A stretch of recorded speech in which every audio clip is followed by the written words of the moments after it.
እውነት ለኔ ስሜት አለ ወይስ ወድሻለሁም ለማለት ተቸግሯል? እኔ ስሜት እንዲሰማሽ ካኩኝ በጣም ይቀርታ። እውነት አብርሃም እኔን ከልቡ ይወደኛል ወይ? ሰው ሚሊሽን ሰበት ቤቱን ሰብስክራይብ ያደረጋችሁ ውድ ቤተሰቦቻችን ይሄ ቪዲዮ ለሌሎች እንዲደርስ ሼር፣ ላይክ ታደርጉ ዘንድ እንጠይቃለን። ቤቱን ሰብስክራይብ ያላደረጋችሁ ደግሞ ቤቱን ሰብስክራይብ እያደረጋችሁ እንድትሄዱ እንጠይቅ። ከልብ ነው? ከልቤ ነው። እውነት መድኃኒዓለም ከልቤ ነው። አብርሃምና ሄርሜላ በጣም በሚገርም ሁኔታ ሰርፕራይዝ ያደረጉን ነገር አለ። ትላንትና አብርሃም ሌላ ነገር ተናገረ። ዛሬ ደግሞ ሄርሜላን ይዞ መጥቶ ያው ሄርሜላ ትወደኛለህ ወይ እንደምትወደኝ ንገረኝ ብላ ጭምር ዛሬ በግልጽ አብርሃም የጠየቀችበት ሁኔታ ነው ያለው። አብርሃም እንግዲህ ያው ቃሉን ሊያወጣው በጣም ከብዶታል። በሚያቅማማ መልኩ ነው ወድሻለሁም ለማለት ተቸግሯል።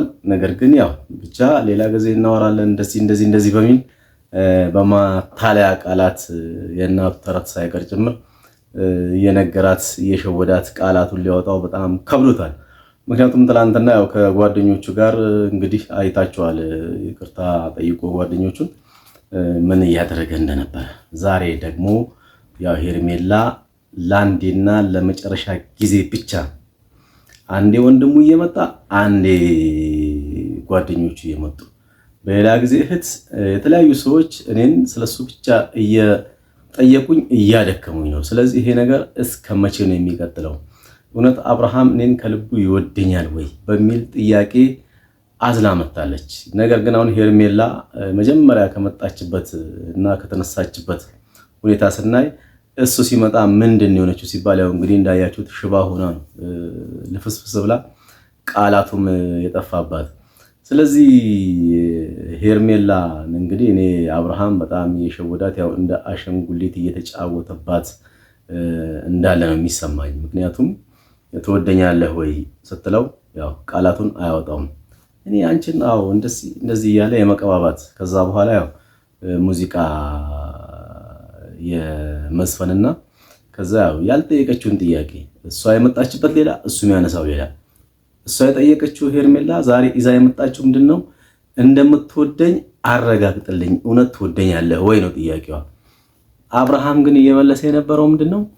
አንድ ጊዜ ያው እናቴ እንደዚህ ትል ነበረ እያለ ይላታል። ሁለተኛ በኋላ ላይ ደግሞ እንደገና ስፖርት እየሰራን ነው፣ ጂም እየሰራን ነው። ስለዚህ ከዛሬ 3 ወር በኋላ ስንት ኪሎ እሷም እንደቀነሰች እኔም እንደቀነስን እንነግራችኋለን በሚል የፌዝ ወይም ደግሞ የማላገጥ ወይም ደግሞ የሆነ አራባና ቆቦ የሆነ ነገር እሷ የምትጠይቀው ሌላ የፍቅር ጉዳይና የመኖር ያለመኖር የመውደድና ያለመዋደድ የሚለውን ነው ይዛለት የመጣችው። ግን አብርሃም ያው ትላንትና የነበረው ቁመናና ዛሬ ደግሞ ስታዩት እሱም የተልፈሰፈሰ የሆነ ቁመና ላይ ነው ያለውና በቃ አሁንም ያው በሁለት እግሩ ያረገጠ ሰው ሆኗል። ስለዚህ ሰማኝ አብረሽኝ እንድትቀጥይ ይፈልጋለሁ የምትለኝ ከሆነ አብሬክ ልቀጥል። አይ እኔ አብሬሽ መቀጠል አልፈልግም ወይም ደግሞ ላንቺ ስሜት የለኝም ብትርቂኝም ኖርማል ነው የምትል ከሆነ ደግሞ እኔ ምንም ችግር የለውም። ምክንያቱም በጣም እየተጎዳው ነው አብርሃም። አንቺ እንደዚህ አይባልም። ብትርቂኝም እንዴ አይደለም እንደዚህ ሁሉ ጊዜ ምርቃው እኮ ካንተ ብቻ አይደለም እንደዚህ አብረሽ ሁሉ ጊዜ ሳለሽ ሰው ይቅርና ማለት ነው። ገባሽ? የፈለገ ነገር ቢሆን አንድ ቀን እንኳን ያሳለፍሽው ሰው ሲርቅ ከባድ ነው። እንዴ ምን ለማለት ምንም አይመስለኝም። ግን ማን ያስከፋሽ? እንደዚህ አይነት ስሜት እንዲሰማሽ ያደረገሽ ማን ነው? ነገርኝ እናትዬን አስቀይምልሻለሁ። እኔ ታውቂያለሽ፣ ባንቺ ከመጡብኝ ታውቂያለሽ። ያው እዚህ ጋር ጠባሳ አለ፣ እዚህ ጋር ስንት ጎራዴ ተመዞብኝ እንኳን የማልሰማ ሰው ነኝና ልቤ ተራራ ነው። ስለዚህ አይ የምሬን ነው ያወራሽኝን እየሰማሁሽ እኮ ነው ሄርሚ።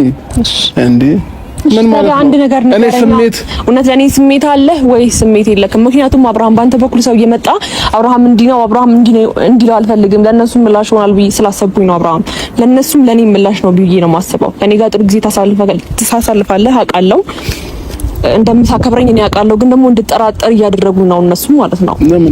እነሱ ደግሞ እንደዛ ይጠራጠራል እንዴ? አይጠራጠርም። ፍቅር ያምናል። ፍቅር አይታበይም። ትንሽ በጣም አጠያቂ የሆነበት ሁኔታ ነው ያለው። ስለዚህ አብርሃም ነገም አይማርም ዛሬም አይማርም። አብርሃም ማለት ያው አብርሃም ነው። ዛሬ ሌላ ነገር ቢል ነገ መጥቶ በሌላ ነገር ያፈርሰዋል። ዛሬ ገባውን ቃል ነገ መጥቶ ያፈርሰዋል። ስለዚህ እንደዚህ እያለ እየቀጠለ ያለበት ሁኔታ ነው ያለው። ስለዚህ እስከ መቼ ነው ሲባል እንግዲህ አሁንም አነጋጋሪ ነው እንግዲህ። ስለዚህ የሆነ ድራማ እንኳን ሲሆን ቅጥ ባለው ወዝ ባለው መልኩ ቢሆን ጥሩ ነው። የሆነ አሰልቺ በሆነና አንድ አይነት ትርክት ባለው ወይም ደግሞ አንድ አይነት ይዘት ባለው ሲመጣ ትንሽ ለተመልካችም ቀልብ የማይስብ ነው የሚሆነው። ስለዚህ እንግዲህ ሄርሜላ ዛሬ ያው እሷ ትወደኛለህ፣ ታፈቅረኛለህ የሚል ጥያቄ በውስጧ ይዛ መጣች። ዛሬ ይሄን ምላሽ ካልመለሰልኝ ሁለተኛ ከሱ ጋር ምንም ነገር አይኖረኝም፣ ግንኙነቴንም አቆማለሁ በሚል ሂሳብ ነበር የመጣችው። ግን ደግሞ አሁን እሱ የእሷን ምላሽ ትቶ ማን ነው እንደዚህ ያለሽ? እነዚህን ወረኞች አትስሚያቸው፣ በራስሽ ብቻ ኑሪ፣ ላይፍሽን ብቻ እንጂ የኖርሽ እንጂ ስለ ሰዎች ለምን ትጨነቂያለሽ?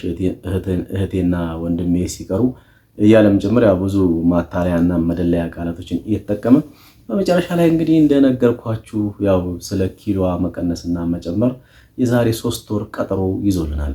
ስለዚህ የዛሬ 3 ወር ስንት ኪሎ እንደቀነሱና ስንት ኪሎ እንደጨመሩ ይነግሩናል። ሰው ነው የሚደብረኛል እኮ አይሰማኝም። ሰው አይደለኝ አንቺ እንደሚሰማሽ ነው አይሰማኝም። ስለዚህ እኔ አንቺ ደስተኛ እንድትሆኝልኝ ነው እንጂ ሁሉ ጊዜ የምፈልገው እንዲሰማሽ ነው አይደለም።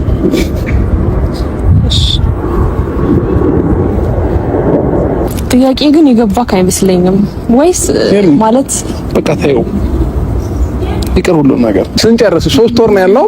3 ወራችንን ስፖርቱን ስንጨርስ እንነግራችኋለን። እሷ ስንት ኪሎ እንደቀነሰች እኔ ደግሞ ስንት ኪሎ እንደጨመርኩኝ ማለት ነውና